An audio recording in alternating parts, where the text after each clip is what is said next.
guys, Dorman Tazzi here again with another video. I apologize for the long wait of this video. I've been working on it since the game started, probably the end of the first week or so. But yeah, this is gonna be the STAB-ZERKER build that all of you guys have been getting teased by, been receiving a lot of DMs by it. So I was finally able to get the 3 raid bosses after days trying. But we're gonna go ahead and get into the video and the gear and all that sorts. So let's get into it. So what you're gonna want to do for this build is, of course, you can be either Berserker first or Stabbo second, whichever one. Doesn't matter the order. But it has to be Stabbomancer and Berserker. Now, I'm using the Ghost Blade for this build. As you can see, Ghost Blade spins in place, dealing melee damage periodically to nearby enemies based on Fate Maker's equipped melee weapon. Now, we're going to get into this a little later. But what you're going to want to do is spec into Arsenal. Of course, melee damage increased by 15%. You're going to want that always. Spell damage, gun damage doesn't really matter. When it comes down to this, melee attack speed, of course, if you want to go ahead and start mobbing. But basically, this Ghost Blade is more for bossing. You can use it for mobbing. It's insane. But I prefer to use From the Shadows for mobbing. But for bossing, always Ghost Blade. You're going to want to go ahead and spec into Swift Death as well. The Fate Maker gains increased damage dealt while moving.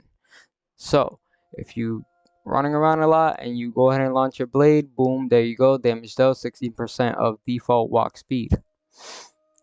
Now this one is follow up. Of course, you're going to need this, not for the gun damage, but for the stacks that you get while shooting enemies. So basically, if you shoot an enemy, you can get up to 10 stacks, and it's 6.0 per stack. It doesn't say it, but it's actually 6.0 per stack. So you're literally getting 60% more melee attack damage, if my math is correct. Alright. Sneak attack. Critical hit damage, 15%. You're going to want to spec all the way into that.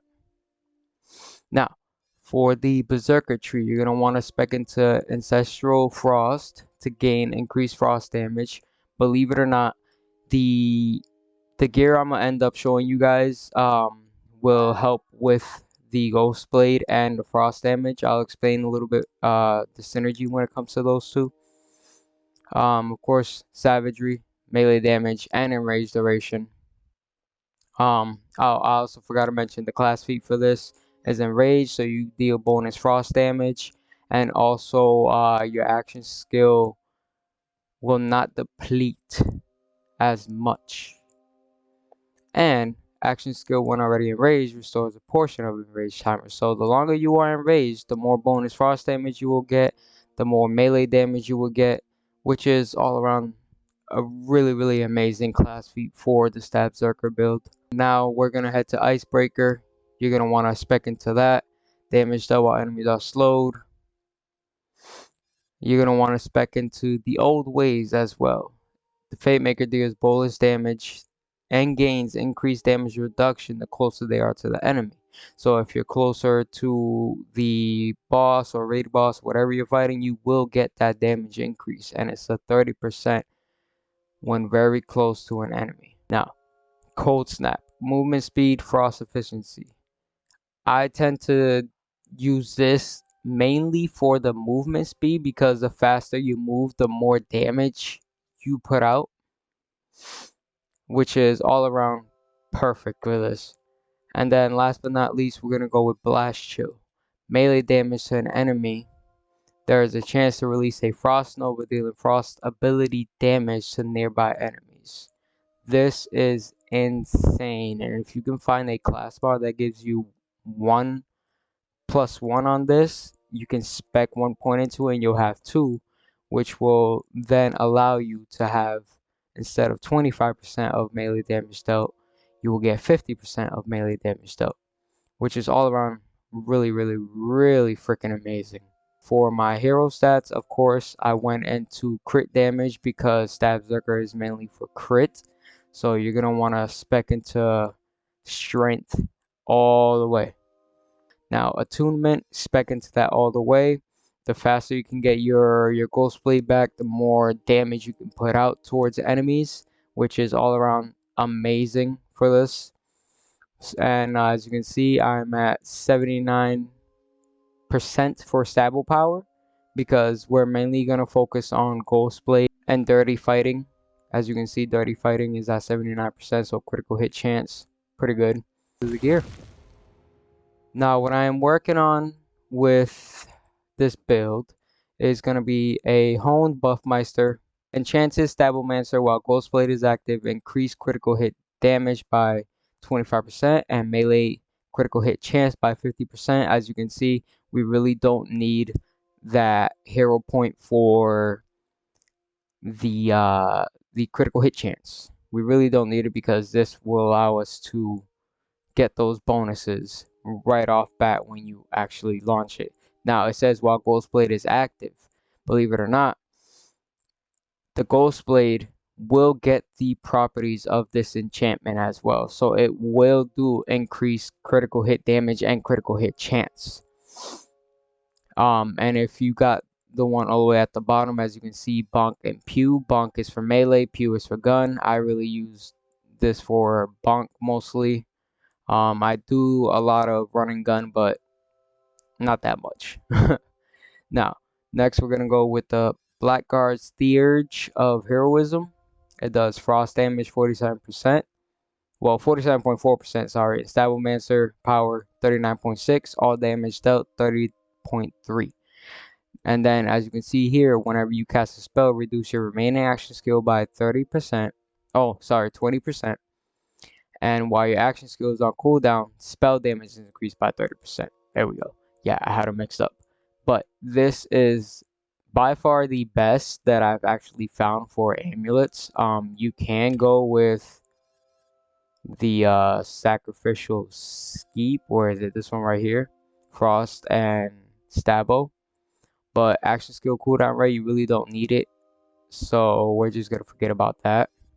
Cursed Wit, of course, if you want to deal insane amount of damage, but I really don't use the Cursed Wit a lot. I like to use the Slapping Mind Rune, because when you cast a spell, summon a frost rune under a nearby enemy that explodes after a short delay. For the armor, I'm using a Swashbuckler Smart Armor of the Hasten Ogre, I think that says. I'm not too positive, I'm bad with words. But yeah, we use this for movement speed, the melee damage, and ability damage. Now, a lot of people have been asking me, is the Ghostblade just melee damage? No, it is not. Believe it or not, it doesn't tell you, but the Ghostblade also does ability damage. I know this because I've tested it out before, but it also does ability damage. So if you find a small armor with STAB-ZERKER, movement speed, melee damage, ability damage, and then at the bottom it says total critical hit chances reduced by 50%, but critical hit damage is increased by 50%.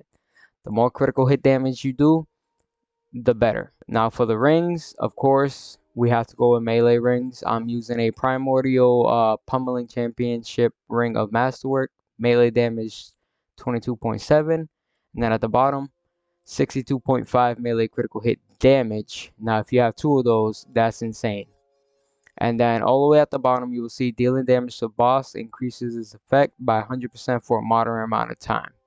This is amazing for bossing, guys. And I'm telling you, if you get these, you will be destroying everything in sight. As you can see, the Ghostblade, like I said before, dealing melee damage periodically to nearby enemies based on the Fate Maker's equipped melee weapon. Now, when it comes down to it, my weapon of choice is going to be the Wailing Banshee. This is not max damage. I believe max damage is around 1,900 and something for max damage. But we mainly use this to get the increased damage for the Ghostblade. And also the enchantment on spellcast increase melee damage by 30% for 10 seconds. You're going to want that. For the shields, you're going to want on action skill start increase melee damage by 40% for 10 seconds. Now, if you take this enchantment here, and then this enchantment here, and then this enchantment here, with the theurge, the armor, and these two rings, you will do literally millions and millions of damage with just the Ghost Blade, guys. Millions and millions of damage with just the Ghost Blade. So that is pretty much the build, guys. If you guys are in Pugly's Discord as well, the save file will be there to download for any PC players. Now, unfortunately, console players, you will not be able to actually get the save file, but I do have a few buddies that are happy to help to drop you the gear on console. I will be ending up duping my save files and dropping them the gear, and they will be very much happy to help you guys get this gear. Other than that, I do hope you guys enjoy. Alright guys, I shall see you in the next one. Later.